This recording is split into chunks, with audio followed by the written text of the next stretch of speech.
Hi, everyone. My name is Mark Leckington. Welcome to the second episode of the podcast from the Mains of Trenton. We are using Zoom today for our podcast because we are attempting to cover some very quick and emerging stories that have been popping up about the Trenton Waterworks over the last couple of weeks, and it just does not lend itself to the scheduling required in the timeline that is needed to use the studio. We'll be going back there in the future, but today we are using the Zoom, and it looks like it's going to work out pretty well for us. I've got a guest that I'll introduce in a second, but the purpose of today is to talk about stories that have emerged in the last couple of weeks. We're going to talk about the second Frazil ice incident of 2025 from this past December. There's some new reporting out of the Jersey Vindicator on the topic of Legionella that we'll cover. We'll also talk about the events of the last 10 days or so around water main breaks, reservoir levels, and all the communications surrounding all that.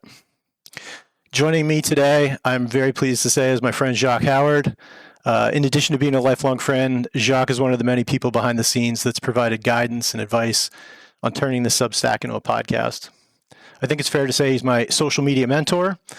Jacque's the driving force behind so many media initiatives over the years surrounding Trenton, from Trenton 365 Facebook and Instagram pages to Bridge the Vote to his newest venture, Ja Media. It's all based in civic engagement, and that's why I thought he'd be a great guest for the podcast today. Welcome, Jacque. Mark Leckington, thank you so much for the introduction. It's going to be difficult for folks to really realize how long you and I have been friends and how we have grown into men and to adults and property owners and all those different things, from the days of riding skateboards and BMX bikes to playing in the woods to high school and now into civic life. I want to first of all thank you for everything that you are doing as an initiative to bring awareness and information out to the general public about something that is a right to us as human beings. I also want to say thank you for all the shout outs and introductions you've done to other subject matter experts in the area of water, in government, et cetera, how we get these things done. So big up to you for those things. I'm looking forward to talking with you today, and for this to be the first of many conversations that we'll have over this process, and then that we'll be able to be in a space where we're teaching others what we've learned and advising more people to be involved in the process of what their communities look like, whether that comes from accountability, from the actual voting, to actually being involved in what's happening at the local level regarding the basic tenets of life. So thank you so much for your time. I'm looking forward to sitting down not only this first time, but many, many more times after. And most importantly, getting to know more folks who are in your networks so that they can be a part of my networks. Thank you. Let's move on. We got a lot to talk about. But one of the themes that I think is going to run through our conversation today is about communication and how there seems to be a bit of a lack of it and some missteps. And there's a lot of things that we could talk about that I don't think we're going to have time for. The first sort of event that I want to talk about in the recent past was early December, like the middle of December. And I'm going to go to, if you're in the car listening to this or just listening to the audio podcast, we're going to have links in the show notes to all of the stories that we're going to put up on the screen and all of the documents that we're going to share. And based on the last podcast, there were a lot of people click through into the show notes. I saw actually people resharing some of the things that I put in the show notes on Facebook, and that was really made me feel really happy. So we'll have a very robust set of show notes set of show notes for all the links and everything that we're going to be talking about. But one of the first stories that kind of popped up was that on December 12th, the water plant shut down for 3 hours. And one of the things I want to point out here is there's a note in my story. I originally posted the story on the 15th of December, and then I updated it 2 days later with some additional information. And in the headline for my additional story, and this is just like full disclaimer kind of stuff, the headline for the original story said something along the lines that the plant was shut down, and implied that the plant was shut down for multiple days. And we later learned that it was not, that it was only shut down for 3 hours. And we learned that at the city council meeting that followed the event. It was on the 17th of December that we learned that. So I went back and I re-edited the title and put a little disclaimer that is actually on the screen now if you're watching this podcast, that just sort of explains all that, and how it was a correction on my part. But the really interesting thing about how all this bubbled up was that I only learned about this issue through the Department of Environmental Protection's website. DEP obviously maintains a very robust website on the waterworks. It talks about their administrative consent orders that have been signed, the unilateral consent order. There's a big section in there about the falsification of water tests. There's a history of documents that goes back to 1975 with the water plant shutdown over Labor Day weekend in 1975. There are thousands of pages on this site. One of the pages that DEP maintains is one that's just called what do they call it? It's called like additional letters and information. And it's super vague in the way that it's described. It has this laundry list of letters that they've written to the city over the years. It actually goes back to 2021 is the first letter in here. Well, I've got this little app that I run on my browser. You should, if you're not already using this, Jacque, and you want to keep tabs on a web page, it's called Distill, Distill. And you can throw a website into this app, and it will ping that website at an interval of your choosing, and it will look for any changes that have happened on that website. So I have this and a bunch of other websites set up to ping me every time there's an update. So on December 12th, the Department of Environmental Protection posted a letter, and the hot link for the letter is, get this, it just says TWW postponed intake cleaning project. That's the title, right? And so I was like, oh, that's kind of interesting. Let me click on that and see what's going on. Well, they go on to describe a situation where the reason why the intake cleaning project is shut down is because the plant, there's a Frazil incident and the plant was shut down for 3 hours. And again, I learned this directly from this DEP website, and it was later characterized by some other officials in the city as me leaking information, some sort of like I had some, like I hacked the water department or something. I don't even know how, or someone shared me with something out of order. This was 100% public information right out of the gate. So they wrote this letter to the city. They said, hey, here's the following things that are going to happen because of this situation. Because obviously DEP is very concerned about a repeat of last year, right? Mm-hmm. The idea that last January we had a plant shutdown, and we had it was a struggle with Frazil ice, and so DEP saw the writing on the wall. They're like, whoa, this is the first really cold weather of the year. This could be really bad. And they outlined a few things in their letter that they wanted the city to do. And one of those things was that they wanted the city to issue a conservation notice to tell people to be careful about water that they're using. They wanted the city to update DEP on a daily basis about reservoir levels. They wanted an emergency contract to get some divers down there to look at the intakes, and they were looking for. And the last thing on the list was really interesting. It was the item was described as provide updates as requested by the department on the status of the recent intake RFP for long-term design and operation improvement. And there's like a whole thing behind that that's worth a couple of seconds. But So basically the idea is last January, DEP sees this Frazil incident, and they're like, all sorts of incident reports and communications going back and forth about theories that might have caused it. And in April, they said, hey, you know what you really need to do is issue an RFP to analyze the situation and try to improve it. Get an engineer to look at those water intakes and see where the weak points are, and let's get it corrected. That was April. City didn't do anything, zero. Didn't move the ball 1 inch until October. They issued an RFP with a scope. I'm not kidding. It was 4 sentences. The entire scope, like what they were asking the engineer to do, was 4 sentences. The end of October, as the period for the RFP was closing, DEP catches wind of it, not because they shared it, but because they found it on the website. And DEP says, halt, stop what you're doing. This is not adequate. We're going to write you an RFP. And they sent them 14 pages. Their scope was 14 pages, like single space 14 pages too, no double space in here. So Mark, I just want to jump in here real quick. Please. On a couple of things about communication.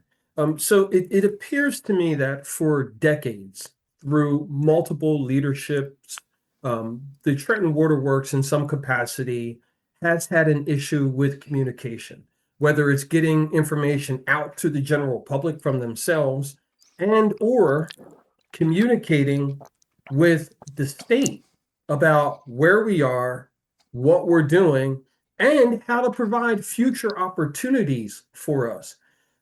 Through your research, I know you've said that a lot of this is you've just learned it. It's just showed up on different websites, etc.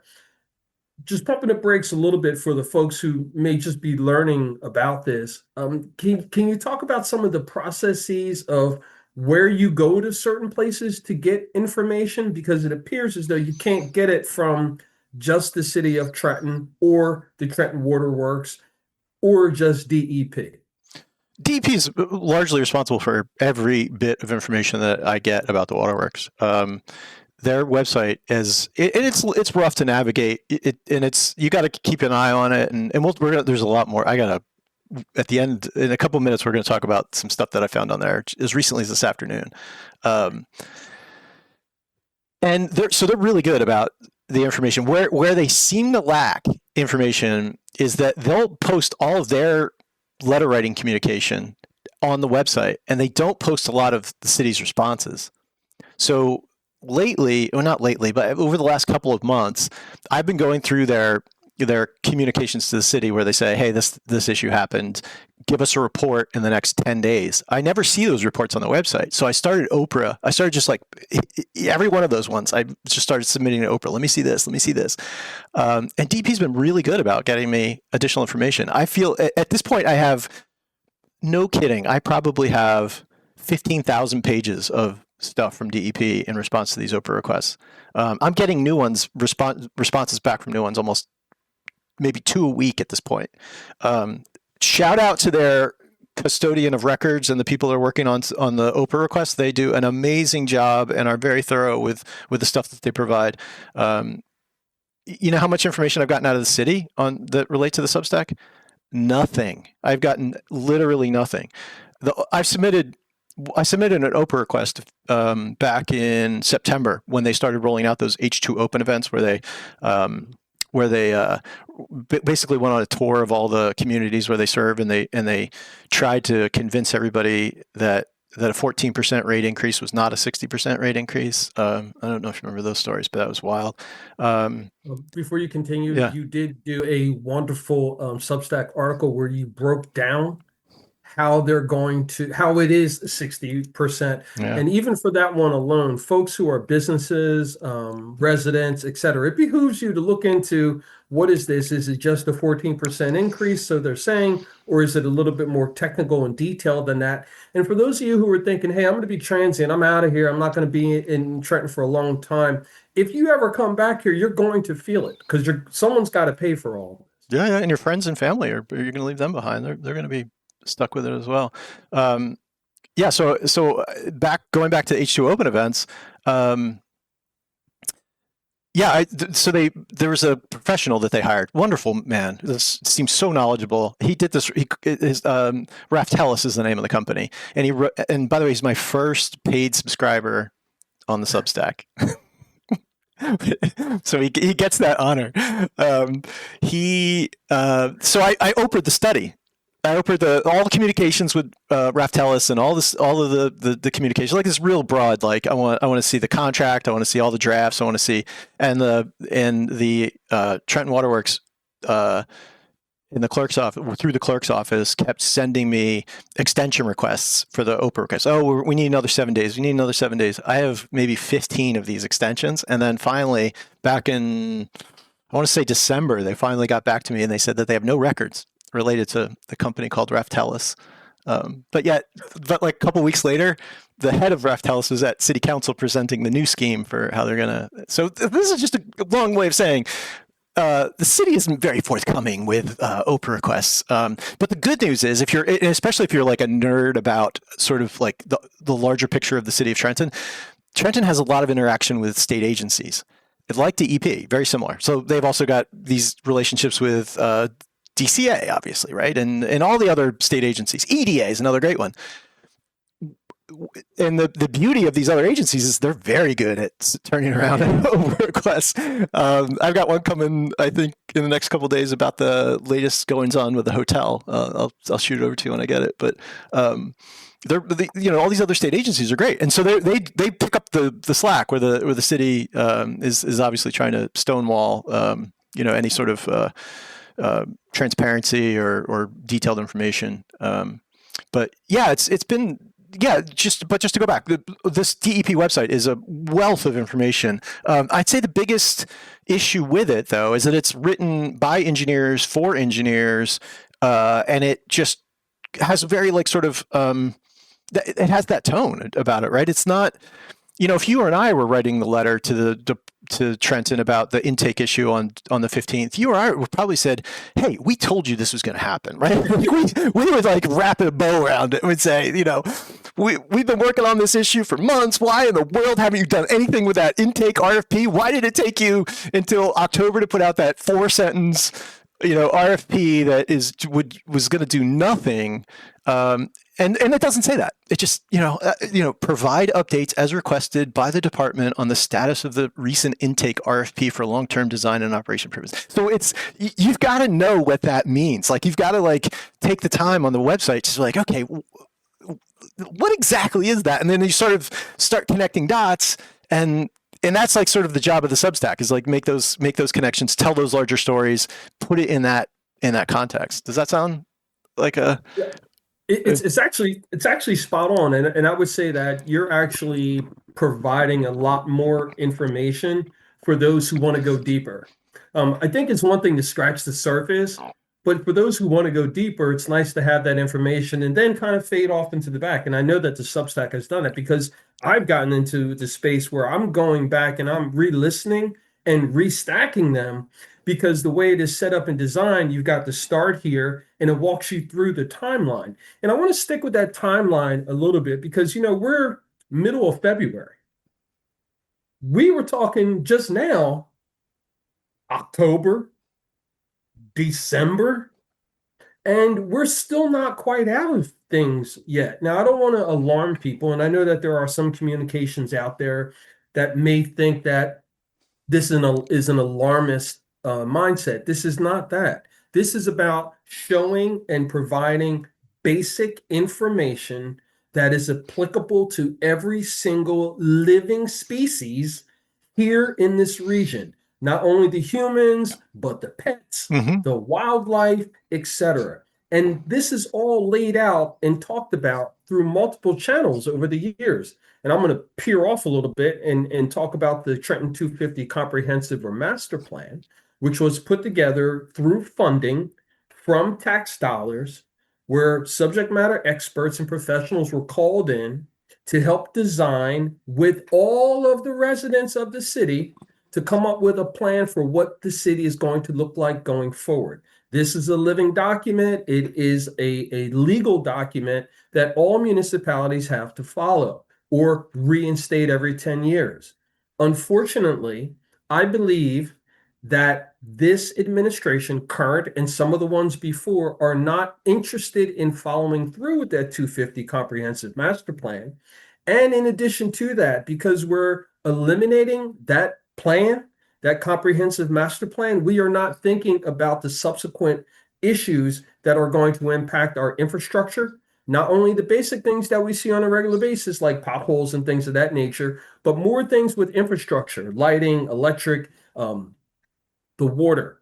So again, this Substack from the Mains of Trenton is providing basic information for everyone for free to look at it, to review it, to share it, and most importantly, take that information and ask your elected officials, ask your local business owners, ask these nonprofit organizations, where do they stand on this?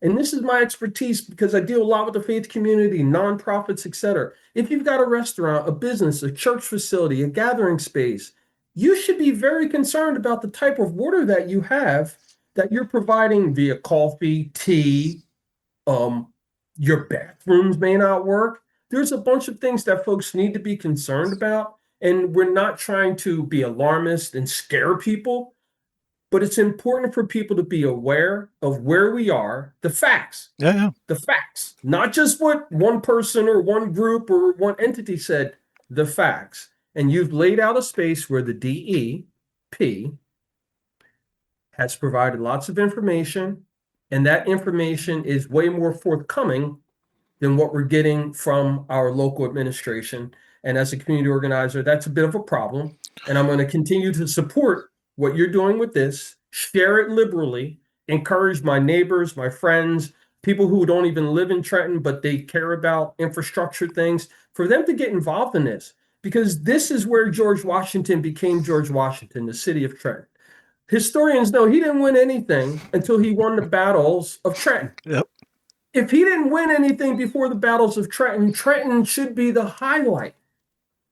We need to pour more into that, and I'll be doing that. And you can count on me and my networks supporting your Substack from the Mains of Trenton. And Mark, I'm sorry, man, but I feel as though we got to come back and do this on a more of a regular basis and get some other folks involved in this space too. And I'm looking forward to the professionals and subject matter experts that have already reached out to you and said, hey, I see what you're doing. I like what you're doing. I want to support what you're doing. I want to meet those folks too, because what we're doing is literally, we're the tip of so much. I know. We have to continue to provide a space for future generations to take over for when we can't do it anymore. Yeah, you're right. I have been hearing from a lot, and we were talking about this before we hit the record button here today. I've been hearing from a lot of folks. I'm embargoed to give any details on it, but there's a really big story coming, like a really big one. And yeah, there's professionals who've been reaching out very regularly. Some people with like some national kind of chops that have been are aware of the Substack and are aware of the issues out here. And yeah, I think there's going to be some really interesting. I think there's going to be a lot more a bigger spotlight put on the issue from a larger level very soon. So I'm really looking forward to that. In the meantime, I want to jump back to this laying out the groundwork for this communications issue is really what it is. So you remember I said that DEP was looking for the city to put out a communication about the issue. So as we mentioned, that the Frazil issue was on the 12th of December. The letter dropped on the website on the 15th of December. I posted a story about it the moment that as soon as I could, within a couple of hours of it dropping on the DEP website. And it was the first that anybody had heard that the plant had shut down. Anybody outside of the water department, I'm sure. And maybe the mayor and a couple other people were privy to it, but council had no idea. They learned from someone reposting my story. And it was from the story that was told to me about some of the council people learning about it. It was like, you couldn't have painted a more like theatrical or sort of like, theatrical sort of moment. It happened to be an evening on that Monday before the council meeting where there were a whole bunch of things going on all at the same time. There's the Hanukkah thing was kicking off. There's some fundraiser. And so all council is like out in the public in like sort of these like group spaces, and people are walking up to them with like their phones and like showing them the headline of like, hey, the water, and at the moment, like again, the original story was the water plant shut down. which again, I will take ownership of that. But yeah, it was they were finding out about it like in public spaces. So can you imagine being like a council person and like, yeah, I'm here at this fundraiser and I'm going to get up at the podium and speak, and someone's like, well, what about the water plant? It's like you could not have like made a more dramatic scene for learning about that. Anyway, all that aside, the story comes out. And again, DEP said, you've got to push out a communication about the situation. And so the 18th of December, like this is 6 days after the event, they issue a water conservation notice. They make no mention of the fact that the plant was shut down in the notice. Zero. There's not a single, you cannot find the word Frazil shut down anywhere in this document. Instead, they just throw out this like generic language. I happen to have some internal communications that were going on between DEP and Trenton Waterworks over the language in this thing. And what they were attempting to do in this communication was redirect it into as a drought notice, because a couple of weeks earlier, the state had issued a drought notice. And so the Trenton Waterworks was trying to characterize they're trying to like limit the discussion in this public notice to be sort of like aligned with that. And DEP pushed back, like, no, it's got to be a conservation notice. That's different than a drought notice. And so we get this thing again. It's 7 days later, a week later, we get this notice, which is wild, right? That says, so if we're keeping score here, like let's put this is the first point against the city for a communications issue, right? No mention of Frazil Ice, 6 days to push this thing out. So I wrote a story about it, and I called it "The Advisory Leaves Out the Most Important Fact." The idea that there was no mention of the idea that there was a plant shutdown, and that there was that we were revisiting the thing that kept people up at night 12 months earlier about, or 11 months earlier about the waterworks, about, hey, the plant was shut down again. Just no mention of that. And I think it's just poor form, right? It's like, given if it was a one-off incident, yeah, great. Maybe you could rationalize that into being a reason why you didn't share it. But what do you? I mean, well, I want to jump in there with you, Mark, and say that you're not alone in thinking this way. Like, what is important? Like, what is really important? We have a lot of elected officials, I think, who have gotten into politics recently from the standpoint of being well recognized, being out front. They're good with community organizing, so to speak.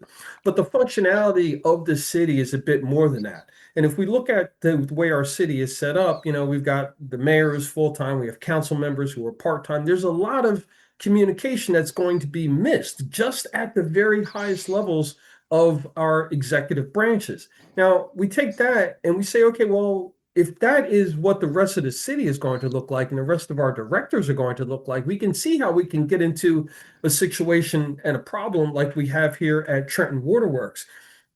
But I'm not necessarily saying, hey, we need to demonize anyone or focus so much on the accountability to the point of lawsuits. But at least let's just be honest and say, hey, look, we know this is an issue. This is a problem.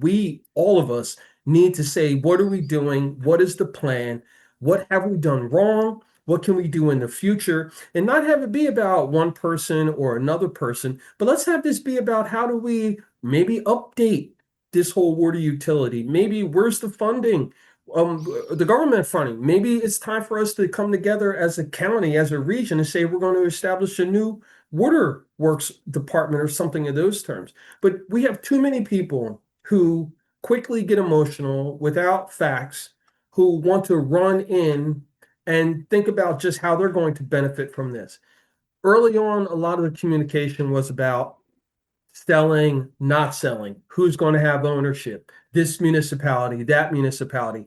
And to me, that was it was immature in its thought process because that's not where we were. And even if that were to take place, there's a whole bureaucratic process that has to go through, which we've done already. Thank you. Which we know what the people think. Yeah. So there was very little even communication about that, but there were trigger points.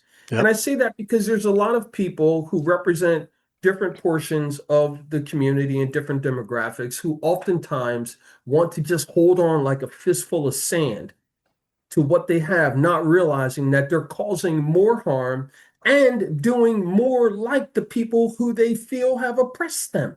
So, with that, my focus is with you and others. Let's just provide the facts and the information. Yeah, It because doesn't have to be from me or from anyone else. Let's provide the information, encourage people to go there, and then have them be empowered with this. yeah, and I think one of the things that really kind of disturbed me about the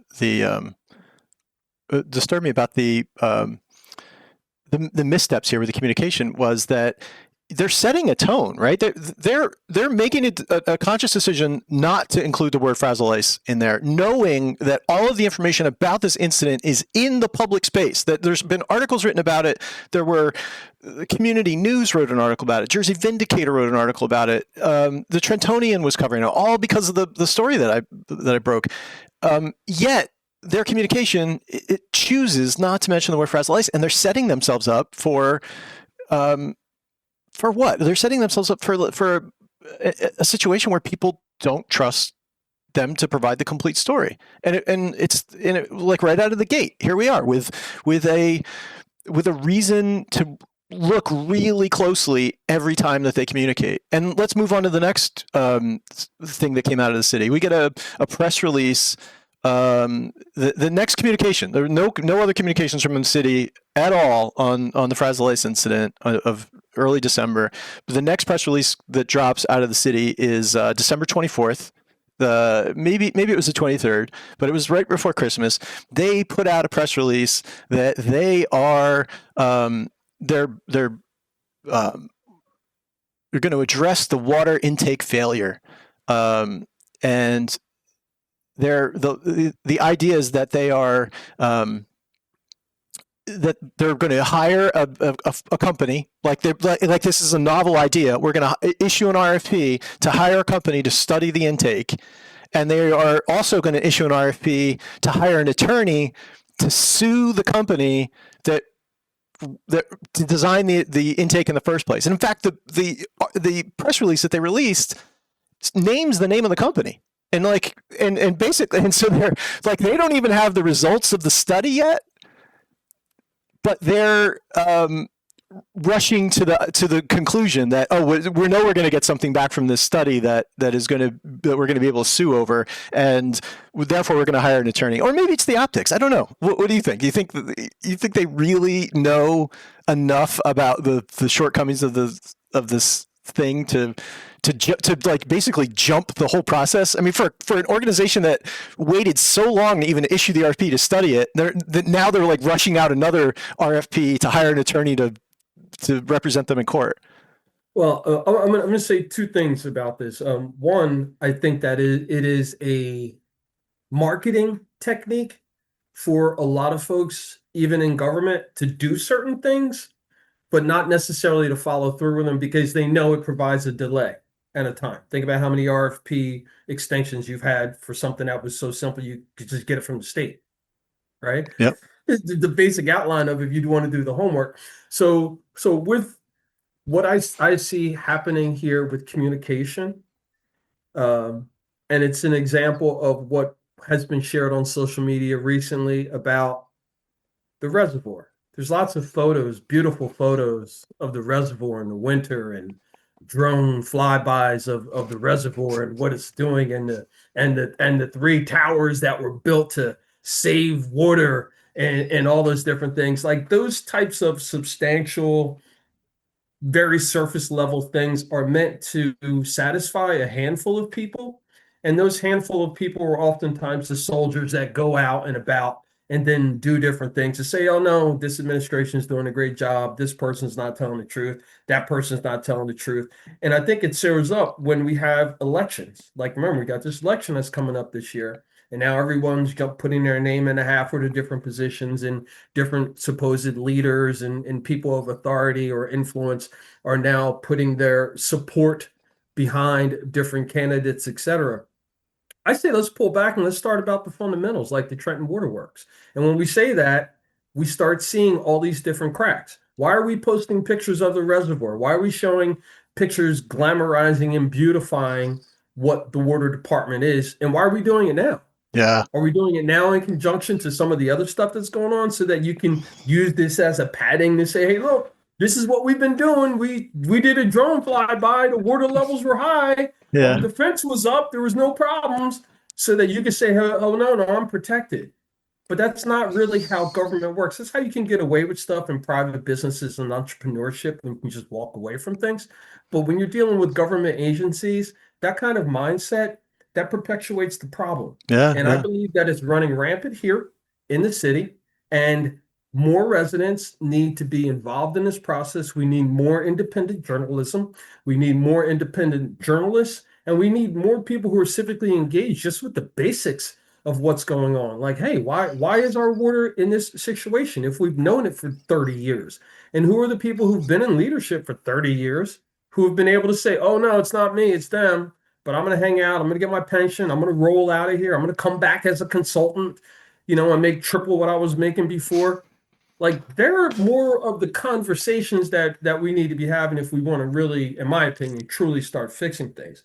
And I'm not sure that if our political institution as it's currently constituted is actually the process for doing that. But I believe something as simple as us being concerned about the water and everyone being concerned about it is something that we're going to be able to move forward. And I fully believe it's going to play a major part in the elections in 2026.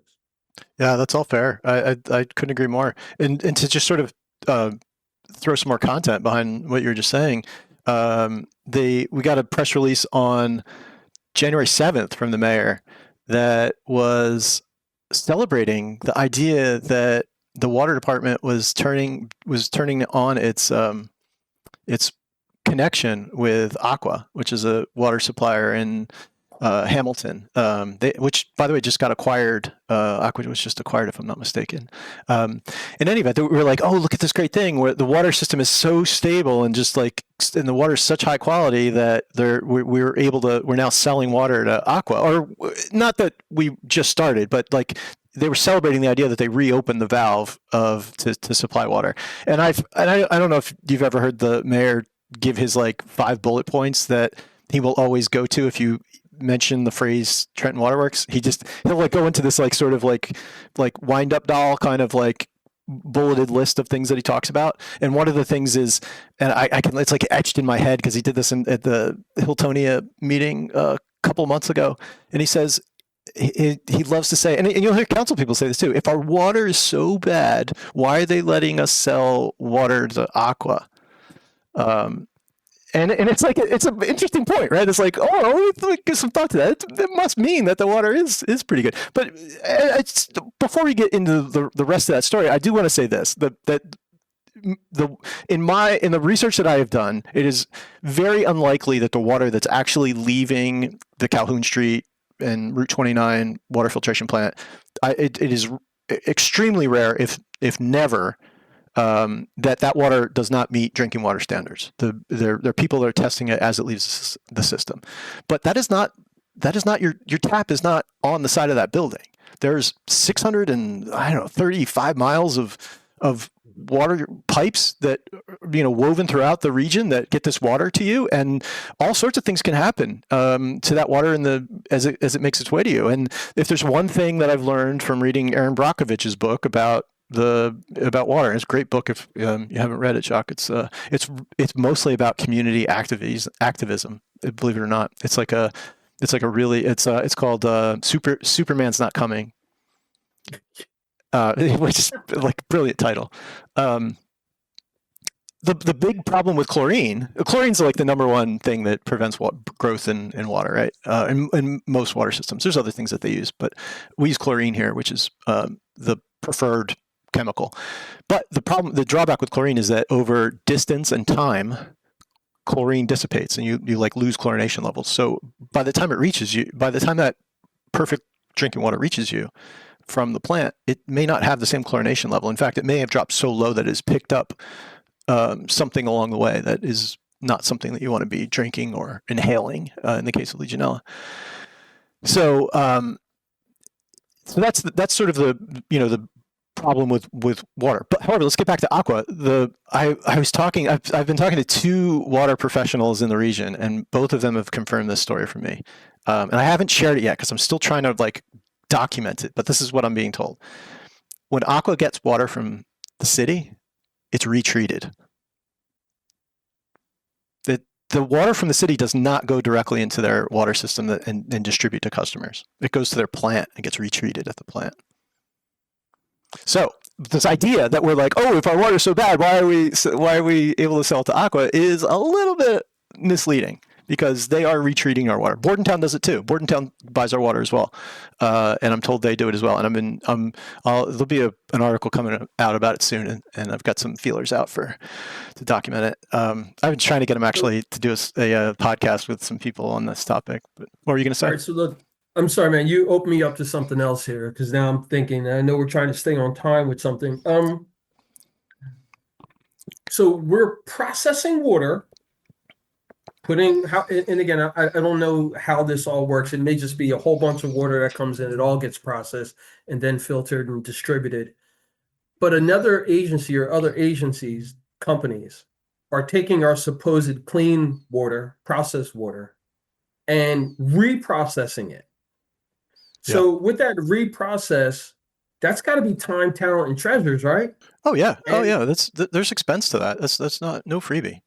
And they've got to be passing that on to, I would think they're passing that on to their customers. Well, if they're smart, it's already baked into the price. Like if they're smart, they know that there are going to be situations where they're going to need to rely on interconnections and they're going to have to, pay for some water from New Jersey, American Water or Trenton. I think that would be a reasonable thing to bake into your cost. But in essence, you're right. There are costs to all that sort of stuff, and it's not free water.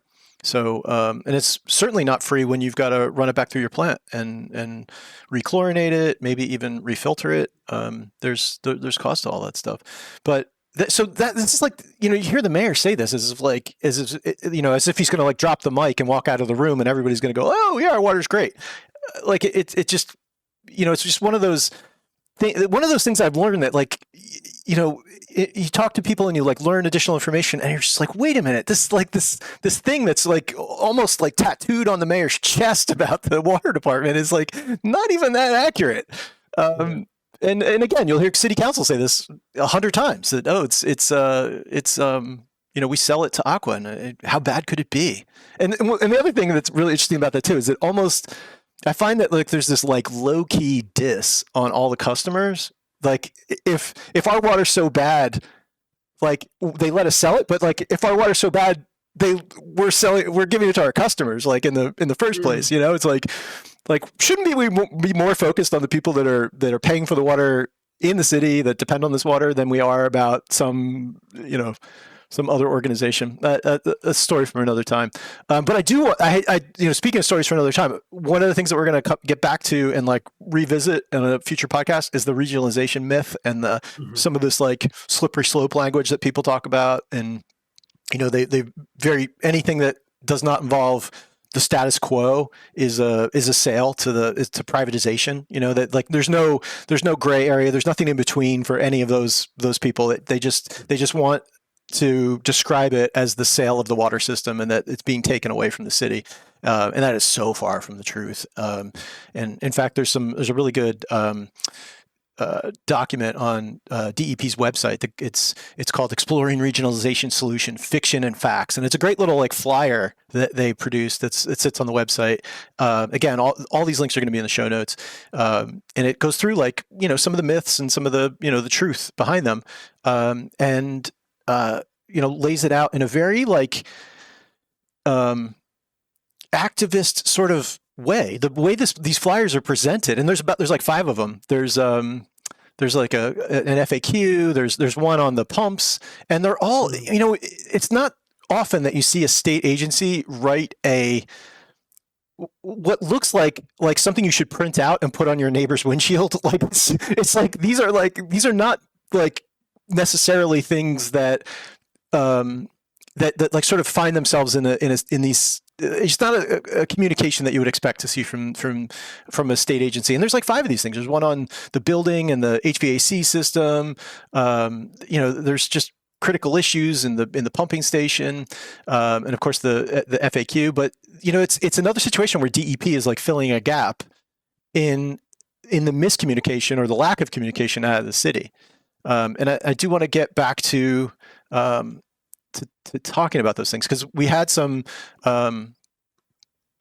communications after. Let's see, we covered the idea that they were finally issuing the RFP to and actually like trying to celebrate it as if it were something that they're like something novel and new. Meanwhile, they're a year behind, or almost a year behind, in getting that RFP out. But like, they change the narrative and make it seem like this is something that they came up with. No mention of the fact that this was initially demanded in April. In fact, in April, DEP said, what would be a really good idea is if you used emergency procurement provisions to skip past all of the normal, baked in delays, that you just go out and procure an engineering firm to come in and do this right away on an emergency basis. Nothing. In fact, when the city eventually published the RFP, it was not on an emergency basis. It was just like a normal RFP with like a 20-day, response time and all, that sort of thing. So they didn't even like bother to describe it as a, to follow DEP's suggestion. So let's see. Okay, so we covered the idea that they are celebrating. So January 8th, we're celebrating the idea that we reopen the aqua shutoff. And then fast forward to last week. Or no, there was one other communication. There was a January 12th communication. Let me put that up on the screen. There's a January 12th communication where they put out a press release saying, and Bill Sanservino did an amazing story on this. It was so good that I was just like, I'm not even going to touch it. I'm just going to post it as a link in my Substack, that the water department was deploying water intakes. And again, you're not finding the word Frazil ice in there. You're not finding any, acknowledgement that something happened now a month earlier. A month. It took them a month to get the water intake, the temporary pumps when there's a Frazil ice incident. And then we get and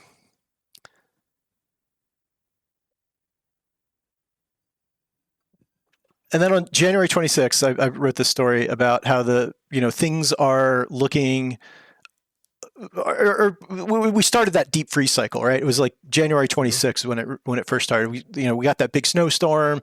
The mayor goes out to the water department and like stands. Did you see that video where he's like standing out in the snow and he's like talking about how like everybody's at work, and and one of the things he says is like he's like, the water plant is operating today. And without, like, just almost as if that's like as far looking as they are concerned. It's like, it's up today, so all good, right? And you could tell in his delivery that there's something more. He was either uncomfortable with what he was saying, or there was no mention of the intakes that were there. There's no status of the reservoir level. Nothing about the water main breaks that were happening all over the city at that point. And it was just sort of like it was a well-intended video, but it was just could have been so much more useful and reassuring in the delivery of, in the communication that was done. Well, I want to say this about how marketing and communication wise, they are totally missing the ball.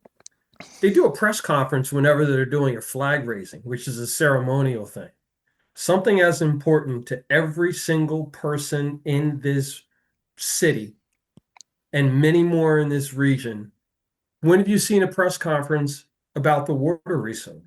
Like a press conference where they were taking questions, where it was in person, it wasn't AI generated talking points posted on social media, or a letter that was mailed out that by the time you got it, it wasn't even applicable.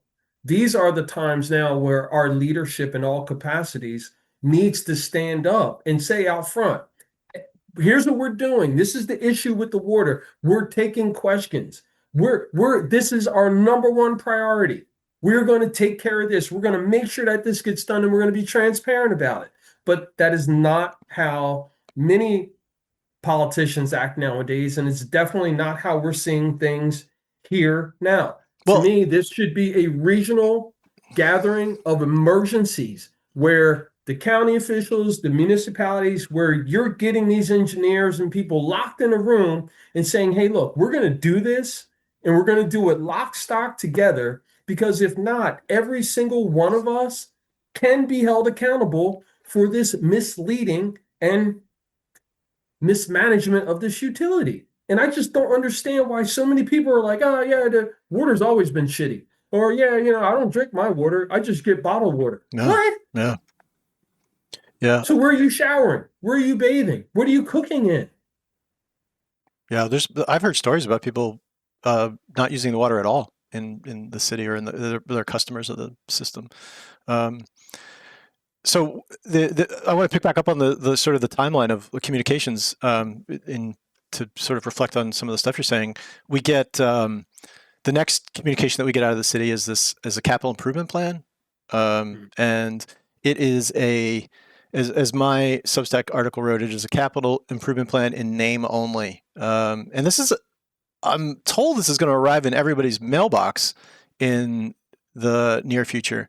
They gave us they basically gave us like 2 pages of information in among 6 pages of white space and photos. We got a really nice shot of one of the water towers. We got another drone shot over the head of the river and the water filtration plant, and beautiful, beautiful pictures. We get an introduction that talks about the overall water utility, and then we get like 6 or 8 like individual projects that are like part of this capital improvement plan. But what they completely missed the mark on is the idea that that this is not a capital improvement plan. A capital improvement plan is incredibly detailed. It is not 3 pages. It is not, a bunch of photos with sparse text around it. It is something that you can hold up as a playbook for how you get from point A to point B and all of the steps that are required in between. So it's budgets, it's timelines, it's those Gantt charts of all the little things that have to happen in order for you to go from bidding to construction and completion. All the entire timeline, where the funding is coming from, all of the detailed budgets, all tremendous amount of information. I posted in my Substack article about this, and I got to give the nod to Frank Cusack for mentioning the idea that I linked. I found a really good capital improvement plan by another water utility that blows ours away, and it's from the city of Flint, Michigan. It's really robust. It is like it is the template. It is like the perfect capital improvement plan. Ticks all the boxes. So have a look at that if you have a chance to jump on the Substack, look at the story, and click on that link, and then compare that to this glossy promo fluff piece that you're going to get in the mail in the next few days. And so that was the 6th of, what was the date of that? So that was the 4th of February that they rolled that thing out. And then 2 days later, which is just 9 days ago, another letter appears on DEP's website. It's dated February 6th. That is notifying everyone at the city that the reservoir is dropping below the emergency levels and that there's something to be concerned about. And what's really unique about this particular letter is that, well, backing up, I told you I had a whole bunch of emails and documents from DEP, thousands of pages of stuff. If you rewind to the December incident, like where the Frazil ice happened, and in other situations going back all the way back to last January, you can see that this communication would normally have been through an email. This communication would have normally been, hey, City of Trenton, we're noticing, based on your daily report, the reservoir is dropping below level. Here's some things we want to hear back on. They did not do that. They took the time to write a formal, on letterhead, full-blown letter and posted it on the website as like almost, saying, hey, our other approaches to this aren't quite cutting it. We're going to like take a new tact here, and we're going to put this thing directly on the website. So that appears, and I write a story about it. And again, there was no discussion about this. The Substack article that presented this information was the first news of this the Reservoir issue. They tell the city that they've got to start notifying the state regulators, alert the fire departments. These are all like prescribed emergency plans. And one of the things that they do, and again, one of the things that they requested, there were like 4 items in the letter, was shut off the aqua supply. And so we go from like celebrating the idea that we're like, we're selling water to this other utility to like, hey, you know what? You better shut that thing off because we're in trouble. And they were like these letters, and the tone of this thing was way different than the other ones that I've seen in this like history of emails and communications that I've got between DEP and the water department. It was like very demanding. It was very stern. There's nothing there. They were, and maybe that's just kind of the tone of writing a letter versus an email. I can't say for sure, but the idea that they elevated this to a letter and posted it on the website was a little bit different than everything that we've seen in the past. And this marks the beginning of like the sort of maybe the next chapter of our discussion here, right? This issue that popped up on the 6th of February where the water started to drop. I did a Substack article, and we're not going to go over like excruciating detail on it, but I did a Substack article that attempted to sum up like everything that happened between the 6th and today, and people should go check that out if they have a chance. We'll put it in the show notes.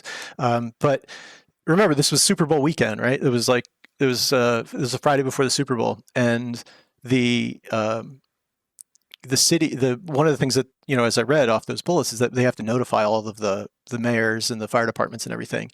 And my Substack article caught fire. My Substack article on this topic was like the highest view rate of any I've written by double. I think there were 2,400 views in like 24 hours on that article, which is, for my humble little Substack, those are huge numbers. And I have to think that may have been, in the articles that came out about it from the Jersey Vindicator, I think I have that hot linked over here.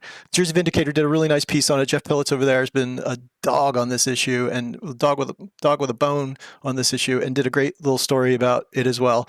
And it sort of got a lot more attention from some of those communications. But we got this like we're back to the like communication problems, right? So they issue this statement, and what they do is they take like a image of water, like, so it's like it's got white in it, it's got blue in it, and it's just like this whole sort of like background, and then they take white text and they put it over the top of it, and then places at the bottom where there's like more white in the water, like the words are like impossible to read. I mean, it's a struggle to read the text, and it's not scalable. The text was actually combined with the graphics, so you can't highlight it, you can't share it. If you're looking at it on your phone, which is a fun exercise, you can do that on my Substack. You can pull up the thing and try to read it on your phone. You're like going back and forth, right? You're like hold the image and then slide it over and then bring it all the way back like a typewriter, right? You're like playing that game. That was their attempt to communicate. And then here's like the other thing that's weird about it is that it starts with this phrase like, on behalf of Sean Semple, director of the City of Trenton's Water and Sewer Department, I am providing the following system update. Whoever I is never identifies themselves anywhere in this. There's just, I is just, we're supposed to assume that like whoever sent it to us is the person that wrote it. I don't know.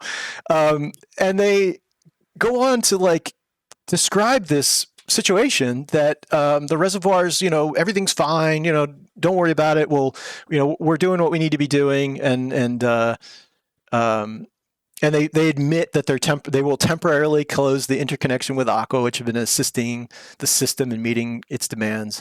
And then they, some kind of throwaway sentences about how great the water system is and how well it was designed and how great the staff are, which I'm a big fan of the staff. I got to say that, most of them.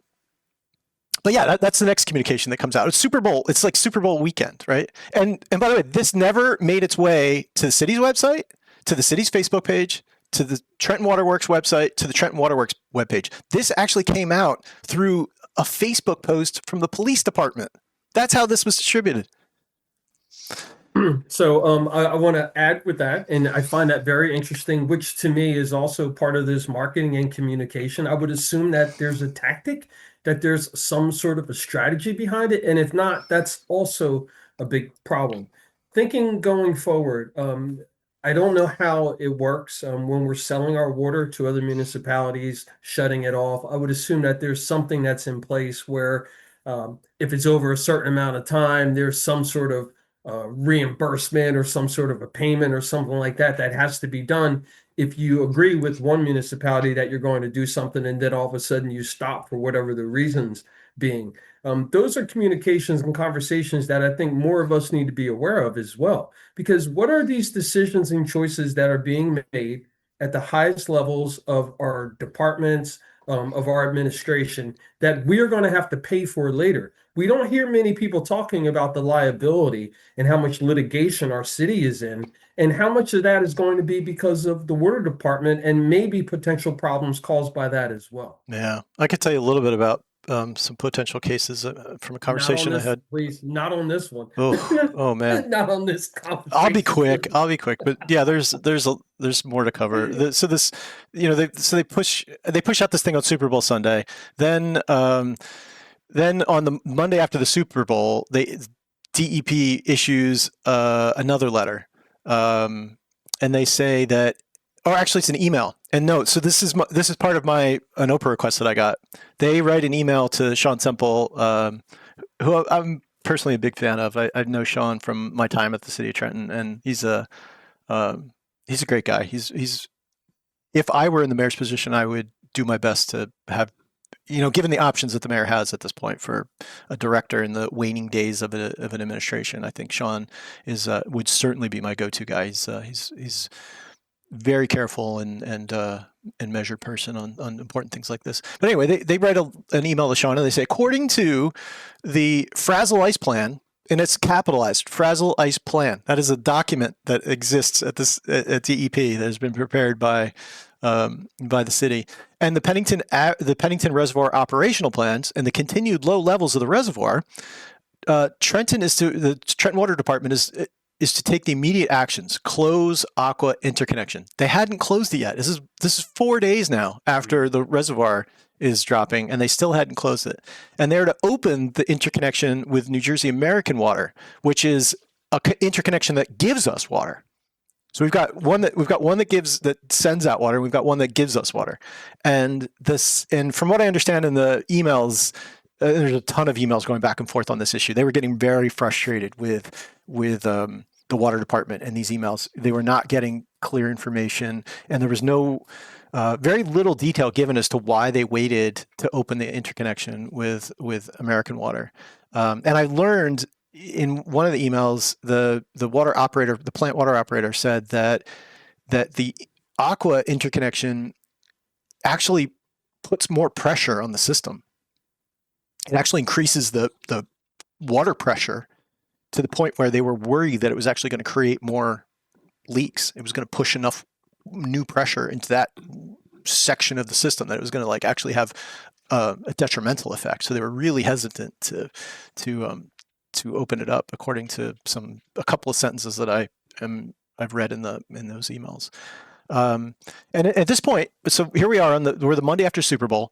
The email from the DEP says at negative 121 inches, which is how they measure the water levels. They have a zero line, and then they measure off of zero. And zero is what I believe zero is full water capacity. So it's 78 million gallons, I think, is zero. And then as water goes up or down, it's a negative number as it goes down. So we're now 121 inches below zero, and they describe that as being 1 day of storage. So we're at 1 day of storage on that Monday.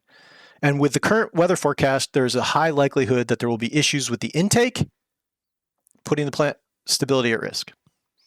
So that's Monday. And again, at this point, were this is a big story. This is huge. This is again, didn't set a record as far as reads, but it was really the story caught fire. Jeff Pillitz wrote another piece about it. The Trentonian went ahead and republished his story about it, and it was definitely got a lot of attention. And it's been since that time we've gotten, I think it was the 12th of February. So it's 2 more days after this that we got a communication out of the city about the situation of the declining reservoir, and they were really vague. Just no details, nothing about the water level other than just I think they described it as being near 2.5 days supply, which I can't make the math work on that. Where they go from less than 1 day supply to more than to close to 2.5 days supply. That's like roughly 60 million gallons in my back of the napkin amateur math on this. I don't know how they could have produced that much extra water, but it sounds like that actually did happen. That was accurate based on some new information that we've gotten. And so that takes us up to this past Saturday, last night. DEP puts a statement on its website, and it's basically what the first thing I saw when I noticed this thing. And by the way, my thing pinged that there was my little app pinged that there was a new posting on the website, and that's what got me to look at it. And it was like it landed somewhere between 5 and 6 last night because I ping it every hour.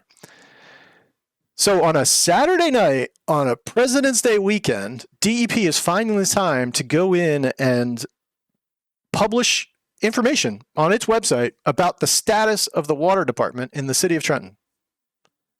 Now, and by the way, this isn't the front page of the the Trenton Waterworks website. This is like you got to click into the additional information page.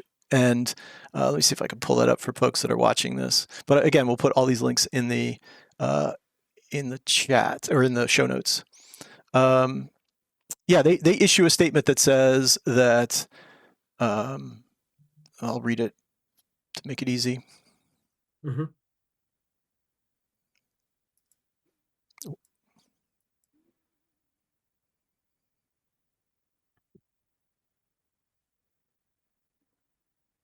I somehow lost the page. Okay, here we are.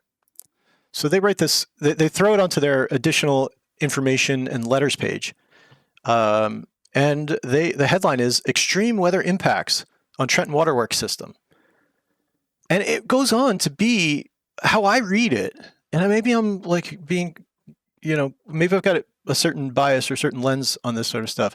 But it reads like a notice that should have been issued by the city. I mean, it certainly should have been issued by the city. I mean, because no one's seeing this other than, I of course wrote a story about it, and it's gotten a lot of traction and people are reading it. But had that only lived there, and there wasn't me or you that happened to stumble across it, this would just, there'd be a handful of clicks and maybe it would catch some press in a few days after enough people passed it around. But they go on to describe the water utility and how the service area and that sort of things. And then they go on to say extreme cold, especially freezing and thawing conditions, can strain water systems, causing main breaks. These water main breaks can be minor, but sometimes they can result in large losses of water and pressure. Many water systems across the state, including the Trenton Waterworks, are experiencing increased number of water main breaks. That's all fair. Are they experiencing them at the same rate that we are is a question that I would love to ask, but I'll save that for another opportunity, I guess. This is particularly concerning because New Jersey is in a water supply drought warning. And then they go on to say, multiple water main breaks in Trenton have required the utility to implement a number of contingencies that include boosting plant capacity, turning on emergency interconnections, turning off bulk sales, and requesting the public to conserve water to maintain adequate levels in the reservoir. And by the way, all the communications that we've gotten out of the city on this make no mention of reminding folks to conserve water. That was one thing that was completely absent from all the communications on this. And so this was last night. It was like Valentine's Day. They put this out, and then right before we got together to record this, there's a February 15th update here from from just this afternoon. So it says, as of this morning, water levels at the reservoir are stable, which is the first we've heard of, whether it's going up or going down or stable. So they say it's stable. It's in normal operating range and continues to fluctuate based on typical daily demands. One sentence, so much more reassuring than the word salad that the city's been putting out about this. The treatment plant is operating at capacity. Another great, simple, reassuring statement. Although, to be fair, the city did say that multiple times in their pieces, so that's not unique. New Jersey DEP and Waterworks are communicating regularly and continue to closely monitor the water system operational status. Also, something that Trenton Waterworks included. But what's happening here it's not so much about this particular message, although I'm very comforted to get this straight from DEP, is that DEP now finds itself in a position to be sharing communications with water customers and users of the system, which is wild. I've got another Oprah request that I'm expecting. I was hoping it was going to land on Friday, but I think because of the long weekend, maybe it's delayed. But early next week, I'm going to get an Oprah request that's going to fill in all the gaps here, all the communications that went on up through up through last week, and we'll learn a lot more about the back and forth between them. But I'm gonna obviously I did a story last night about the presence of this thing, but I'm going to do another one to just remind people, like, hey, it looks like they're going to do daily updates here. The city is only committed to doing updates every 48 hours according to its press releases, but DEP seems to think maybe this is something we should talk about daily, over a long weekend, even holiday weekend.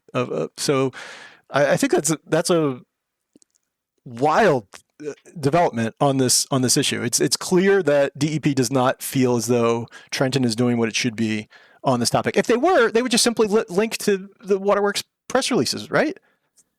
Yeah, I mean, I would think that an easy out for the city would be to have a direct link on the website of the DEP that pings whenever it's something relative to Trenton.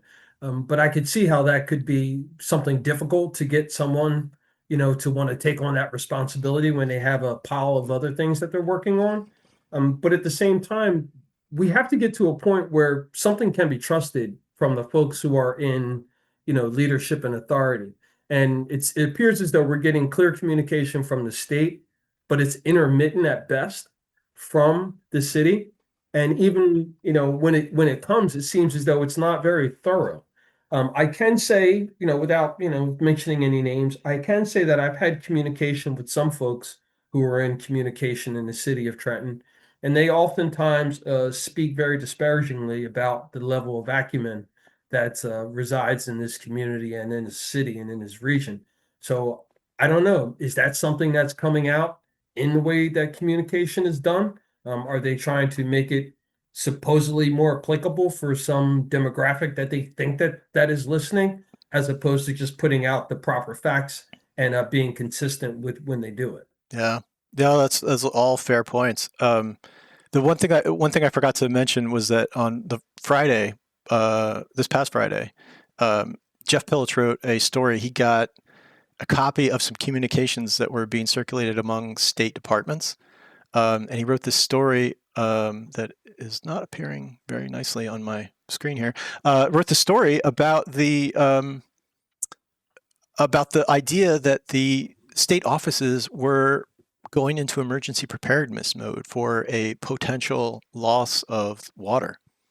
They were this email that he got hold of was sent out by the Department of Treasury, who's responsible for all the state buildings, and it's saying, like, hey, the reservoir's dry. And this is Friday, by the way, so we now know that the reservoir's stable. But as of Friday, this email says reservoir levels dropping. There's potential for more breaks to happen. The email actually just said there was something like 30 breaks, water main breaks, that were being tracked at that time by DEP, and I think we're down to 5 now, according to something that I saw just recently. But so we're making some headway. But he writes this article, and it goes into like excruciating detail, like check bottled water supplies. We're ordering trailers to come in with bathrooms and showers. like here are the conditions in which you need to shut your building down. If you can't flush a toilet, if there's no fresh water coming in, or the water's really low, the water pressure is really low, you need to shut your building down. And like, here's the people that you need to email if you're doing that. And there'll be communications coming out of HR. I mean, it was all very like, like emergency planning 101. It was, it wasn't an emergency. It wasn't that we are invoking the emergency and we're like, it was more of like, hey, it's like, it's time to check stock, make sure you've got your contracts are lined up with whoever you might need to help, provide water and do things. And that article seemed to have exploded on and turned into I think there were a lot of people that are on the, I don't know, I'm struggling with words here, but the idea that Jeff put this out was somehow creating a panic, that the idea that the state, and Jeff's article is very factual. It just like runs through the history of the situation, talks about a press release that came out from the water department, and then another press release that came out right behind this that said there's a serious problem at 5 Points over in the West Ward, and it's going to be months before they get that sorted out. And it was alleged to be some sort of water issue out there. So that's, and so Jeff was just literally just reporting on, all this information, and somehow that got turned into him creating a panic. And that was a real sad situation. But yeah, that catches us up, I think, on this reservoir issue. And it's not over, right? We're not out of the woods. There's no, if you're printing a mission accomplished banner, like, hold off. There's like, save your toner. This is we've got ways to go here. The water distribution people that I've been speaking to, and again, are like, can't name names because they're both very private about their careers. They both say that the biggest problem with water main breaks in the winter is not the freeze, it's the thaw. And we're just getting into the thaw. So this is a day-to-day situation, right? This is not just, you don't close this folder and like, move on with. This is something that if you are in the Trenton water system as a customer, you should be keeping very close tabs on this, at least for another week, possibly longer. But the story's not over. So that's just that catches us up with the latest. But on this page, this New Jersey Vindicator page that I got up on the screen, there's another story that Jeff wrote last week. I think it came out Thursday, which is that the. We got to switch gears here on tone, because this is a really sad story. I learned by talking with the health officer in Hamilton that since 2018, I want to say, maybe 2018, there have been 51 cases of Legionella in Hamilton Township, confirmed cases, and 12 people have died. And Jeff wrote this great piece on that story. And so I learned this information, and and Jeff and I talk all the time now. I'm a huge fan of his. We're both nerds on this and other sort of topics, and we've become friends. And he and his wife as well, Elise, is an amazing writer, and she wrote the stories about Stacey Park and all the bidding issues that happened over there. Also published in the Vindicator. So if you haven't read those, definitely worth reading. But anyway, wonderful people, amazing writers. And when I saw the story, it shook me. Like the idea that like now we're talking about people that have actually died. This is like, this amps up the consideration. I don't know. Like, I'm thinking about this from a writing standpoint. I'm like, I don't even know how to tackle this, because I don't know if I can. I don't know if I have the skill to put this together into a story. And so immediately I'm thinking, Jeff, you please take this and run with this. And he was all over it. Within hours, he is working up drafts, and he's been talking to his editor, and it's gonna publish tomorrow. And so he does this story that goes through this the situation, and credits me in the story with breaking the information and handing it off to him. But he does an amazing job with this story about these cases. And if you're listening to this and you know anybody that has either been sick or died from Legionella, we want to hear from you. There are multiple reporters that are circling this situation and are very much want to shed some more light on it beyond data. They want to, they want to hear the stories about these people and help people understand that these are not necessarily that these aren't just statistics, that these are actual humans. These are people, these are residents, these are neighbors, these are friends, these are family members. And we really want to tell that story. So please reach out. If Jeff's contact information is in his articles, obviously you can get in touch with me via Substack, but we want to hear from you. I want to switch though to someone that reached out to me recently. We talked about this, you and I talked about this yesterday for like a few minutes, but I feel like maybe this is like the worth ending the podcast on. Just this like wild thing that I haven't written about yet. A customer of the Waterworks reaches out to me and says, my husband died of Legionella.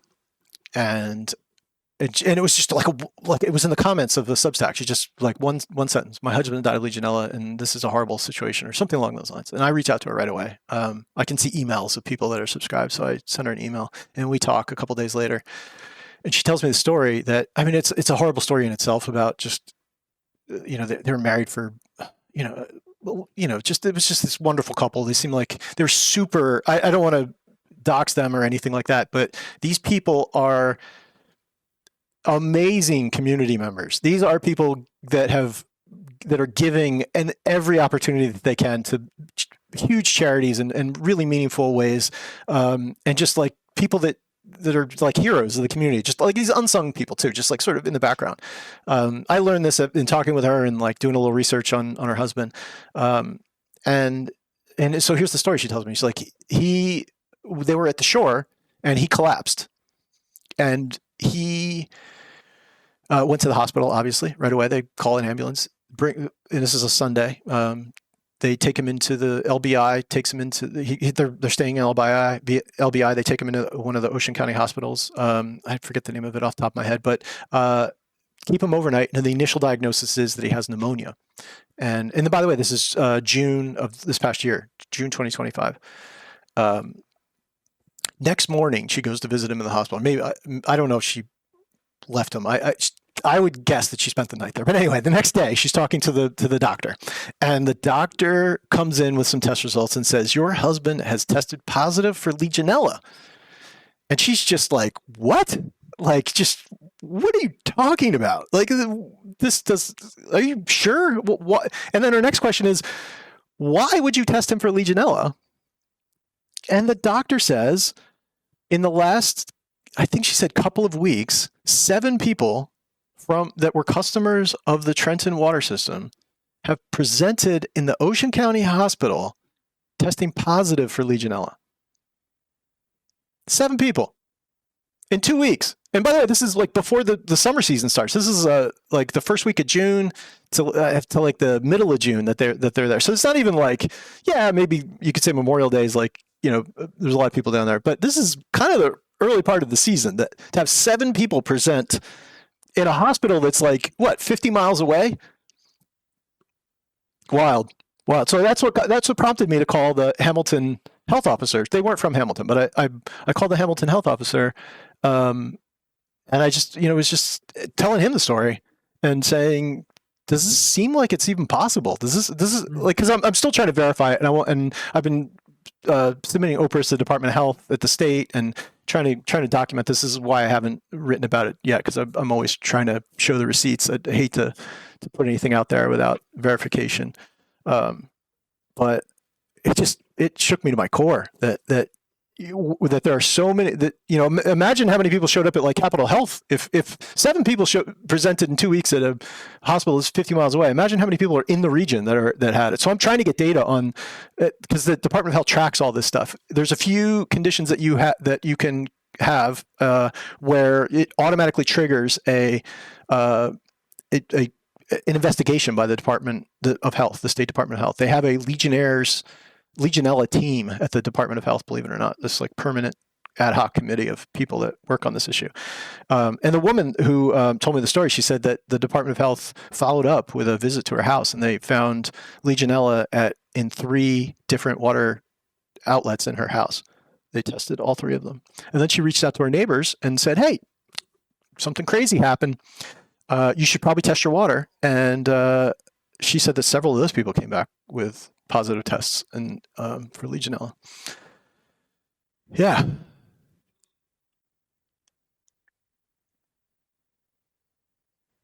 I'm a little overwhelmed. Yeah, I know. I do want to, again, Jersey Vindicator and what you're doing. I mean, this stuff is so critical. And the way the media in all aspects has been attacked over the last, decade or so, we need more of this. We need more people who are committed to gathering information, sharing information from a standpoint of just being part of humanity. And I'm looking forward to sitting down, talking more, and also getting a chance to develop relationships with Jeff Billets and the other folks that you have in your networks so that I can get a more of an in-depth understanding that I can share with my networks, because that's what this is all a part of. We come together, we're like-minded. How do we get information, share it with others, and then get out of the way? Thank you, Mark. You're welcome. Let's end this on something fun and positive. I was asking you for your links and stuff to put into the show notes so people could get in touch with you and learn more about stuff you got going on. And I clicked and I went to the Trenton 365 page for the first time in quite a while. And I saw the little graphic that comes up and it shows a bunch of things that are that you're working on around the city. And one of the things that just what I'm going to say, the skate park project came up and it just warmed my heart to see some of those pictures that you posted up there and kind of like relive that story a little bit. And I'm not certainly, we're not here to necessarily talk about that, but it's just one of those things where it's just like a testament to, how far your reach is and all the different things you're involved in. It was probably one of the most meaningful things that I did as a Trenton resident was to work with you and the other volunteers that we got to set up those events at Sunny Vereen and meet those kids.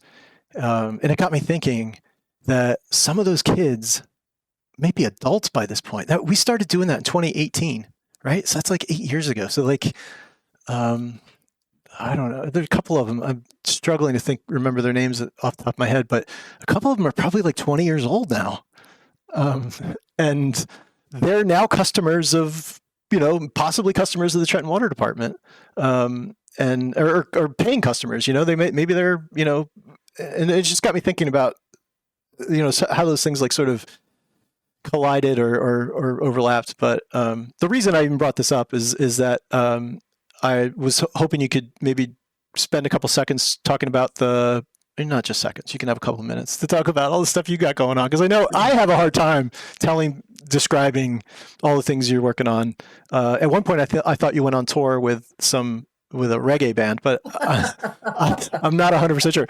Maybe you could start there. What's going on with Jacque Howard? Well, I'll do it this way, and this way people will hear it, and they'll hear it, how I do it on the other shows and podcasts. So Trenton 365 presents Jacque's Reach. Jacque's Reach is an eclectic mix of content, and REACH is an acronym that stands for recreation, environment, art, civics, and health. So under each one of those subjects, I either partner with other organizations and people and create lines of business and act as their media liaison. A couple of things that I'm really focused on right now falls under civics, which is Bridge the Vote. And during this voting time, I'm providing opportunities for folks who are the incumbents, but also candidates to come on to the Bridge the Vote podcast to talk about their potential candidacy, et cetera. So that's one of the Facebook pages. And the other that I want to talk about is about cannabis and medical marijuana. I'm a medical marijuana patient. I'm also an advocate for cannabis and industrial hemp. And I share that information through multiple locations. One of them is black-cannabis.com. And you can also find out about the work that I'm doing with our commercial New Jersey licensed white label kitchen in Ewing Township by looking up Canfections New Jersey. And there you can see a bit more about what we're doing with social justice and in the cannabis space. And regarding art, you and I have spent lots of time over the years listening to different types of music and being around artists and supporting art in various forms. I've been very fortunate to start a business called JA Media, pronounced Ja Media, with filmmaker and photographer Jamal R. Green. And what we're doing is some administrative work for artists and traveling and touring musicians and their venues. And you can find us on our Instagram page, which is JA Media 1213. And I'm always open and available to talk to folks about what they have going on, new dishes, new restaurants, new bands, new foods, and then also civic things like the Trenton Waterworks. Because in the end, if we can't have those basic tenets and things of that nature, we all can't move forward. And I'm just trying to build a better community for everyone. Thanks for friends like you, Mark. That's very nice of you to say, Jacque. But I'm looking. One of the things I noticed on your page is that, and it's up on the screen now. I know you can't see it, but the your SoundCloud. I noticed you scored an interview with Austin Edwards. So I am very much looking forward to reading that or listening to that and getting to know Austin a little bit more. He's running for mayor, if I'm not mistaken, or is it? It's a mayor. He's running for mayor, correct? Yep, he's running for mayor. He is currently on the City of Trenton's Board of Education. I believe he is the president of that. He is also an entrepreneur. He and his wife are both entrepreneurs. He's a lawyer, and he serves on the board of the Trenton Downtown Association as well as the NAACP. Very cool. I'm looking forward to that story, to listening to that and getting to know him a little bit better. He seems like a excellent candidate with a good set of. He ticks a lot of boxes for me and with candidates. So I'm looking forward to learning more about him. I want to, we're going to wrap up, but I just wanted to say, like, most of our conversations over the last few years, and aside from the us meeting at Sunny Marine and teaching kids how to skateboard, involve beer and or whiskey. So I think we've done really well to have a really good, meaningful conversation without the aid of our favorite. I saw the Tiernanog thing on the SoundCloud, and I was like, oh man, it's that's our spot. Yeah. So yeah, I think I'm really appreciative for your time, Jacque, and again, the guidance that you've been giving me and the encouragement over the months as I've been putting this Substack together and now the podcast, super helpful and valuable. And I just want to thank you for all that. And I too look forward to additional conversations with you on this topic and on other things. So with that, I think we're going to end it. How's that sound? Man, I appreciate you. I love you, and keep doing what you're doing, man. Love you too. Be well.